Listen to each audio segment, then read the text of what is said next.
Depuis son arrivée à la tête du département en charge notamment de l'économie numérique, Léon Juste Ibombo s'emploie sans relâche à la matérialisation de la vision du président de la République, Denis Sassou Nguesso, celle d'arrimer le Congo au développement de l'économie numérique. Aujourd'hui, il est aux avant-postes d'un dialogue public-privé sur l'avenir et le devenir des startups au Congo, dialogue auquel prend part la diaspora congolaise grâce à la visioconférence, un moyen numérique. L'intérêt de cette loi, c'est la feuille de route du chef de l'État, parce que le chef de l'État, dans son pacte social avec les Congolais, il a inscrit l'économie numérique comme un de ses actes, un axe central, majeur de son 5e engagement. Et dans le 5e engagement, le président de la République demande explicitement à ce que les jeunes puissent venir s'insérer dans ce secteur. C'est le seul secteur le plus dynamique, c'est le seul secteur qui arrive en ces périodes de pandémie de Covid-19 où nous portons des masques et des gants, à pouvoir continuer à se développer, à créer beaucoup plus de valeur ajoutée. Relancer et redynamiser la coopération économique et commerciale entre l'Afrique du Sud et la République du Congo. La question préoccupe au plus haut point Paul Obambi, président de la Chambre de commerce, d'industrie, d'agriculture et des métiers de Brazzaville, et Johnny Sexwal, ambassadeur de l'Afrique du Sud au Congo. Les chefs d'entreprise congolais ont besoin de l'expertise sud-africaine puisqu'ils ont un savoir-faire qu'ils ont déjà montré au Congo dans plusieurs secteurs. Je citerai pêle-mêle celui de l'agriculture, celui du commerce. Et nous travaillons pour que les questions de visa entre les citoyens sud-africains et les citoyens congolais soient boostées dans le cadre du respect de la réglementation de chacun des pays pour permettre à de nombreux commerçants congolais de réactiver leur séjour en Afrique du Sud afin de booster notre balance commerciale, mais aussi de permettre à nos collègues sud-africains de venir ici, dans les différents secteurs, investir. L'objectif étant la préservation et l'amélioration des acquis qui existent dans le cadre de la coopération entre l'Afrique du Sud et la République du Congo. La délégation d'Ecosala au Conseil consultatif de la jeunesse pour une séance de travail ce lundi 20 juillet.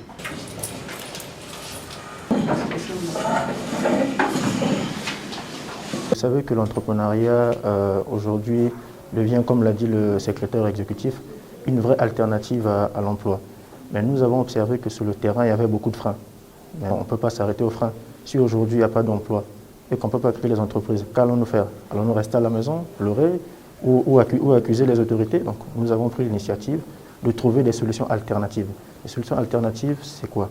Créer un cadre, mettre en place des conditions, des mécanismes, des stratégies pour permettre aux jeunes entrepreneurs de partir de zéro, de partir de rien et de créer leur entreprise.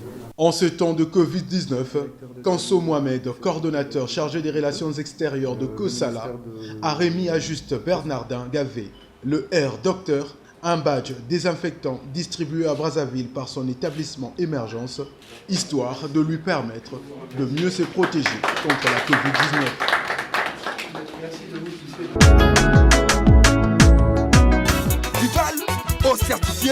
Dans les petites et grandes espaces des ventes à Brazzaville, un nouveau produit fascine et attire de nombreux consommateurs. Il s'agit bien des Vival Premium, une eau pure et légère à l'emballage et au conditionnement prestigieux qui vient enrichir la gamme des produits déjà riches de la famille Vival. Dans la contenance, c'est la 1,25 litre, elle est plus petite que les autres, mais elle est plus belle que les autres. C'est ça sa particularité et on l'a mis sur le marché parce qu'on voulait combiner justement qualité et luxe. On voulait que le luxe s'invite chez vous ou on voulait satisfaire ces gens-là qui disent oui au prestige. Il ne faut pas avoir peur du prestige. Donc nous, on a voulu justement amener un peu une touche, une nouvelle touche sur nos tables. Quand je bois Vival, je me sens à l'aise et je sens que mon corps devient... Je ne sais pas comment je peux vous expliquer. Essayez vous-même de prendre le Vival. Buvez Vival en fermant les yeux. Vous allez sentir la fraîcheur de Vival. C'est meilleur.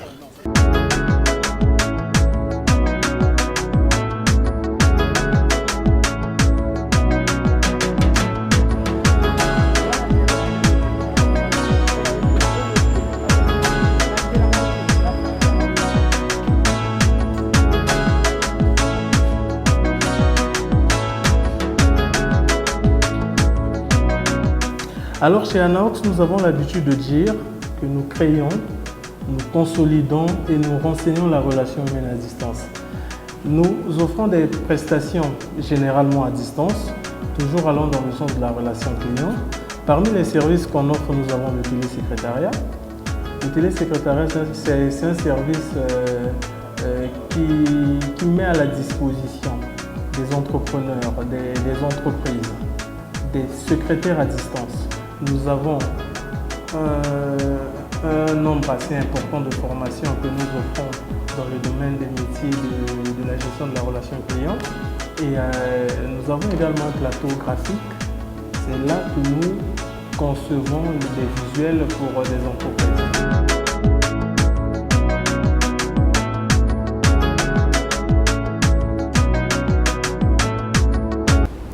Mesdames et messieurs, bienvenue dans Exclusif. Pour ceux qui viennent de nous rejoindre, nous vous rappelons, vous êtes bien dans votre magazine Écho des PME Afrique, dans son entretien exclusif. Aujourd'hui, nous recevons Léon Juste Ibombo, ministre congolais de Poste, des télécommunications et de l'économie numérique. 263 milliards de francs CFA depuis 2008 que le Congo investi, et cela a permis, vous l'évoquiez tout à l'heure, équiper le Congo. On a la boucle métropolitaine. Et aujourd'hui également. Aujourd'hui, on a les interconnexions. Ça coûte assez cher.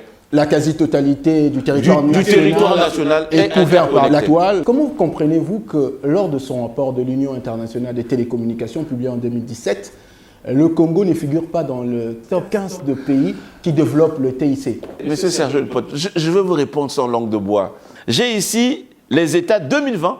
C'est 2020, hein.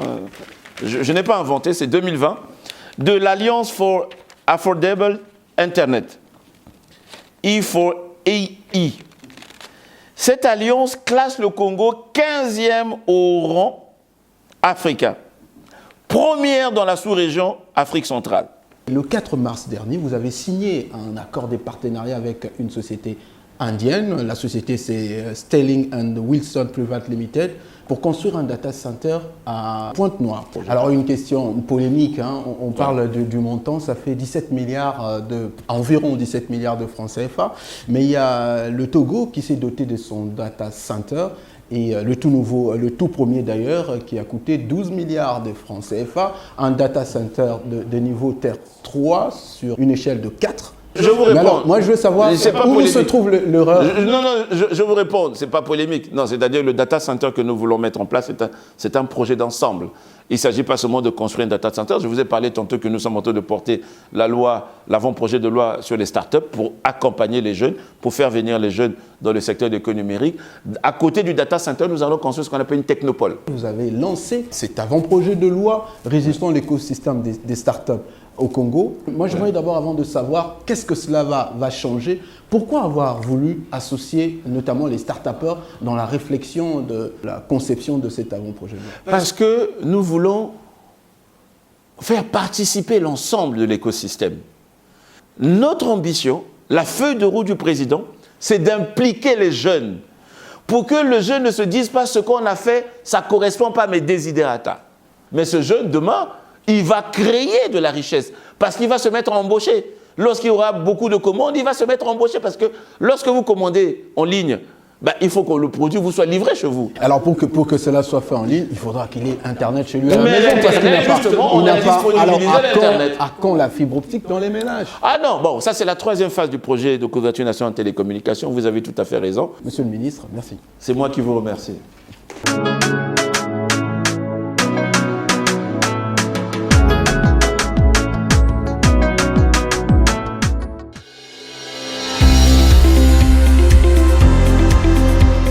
Allez à la DEC pour connaître les résultats des examens d'État. Ça, c'était avant. À partir de cette année 2020, consultez vos résultats dès leur publication depuis votre smartphone. Et c'est simple.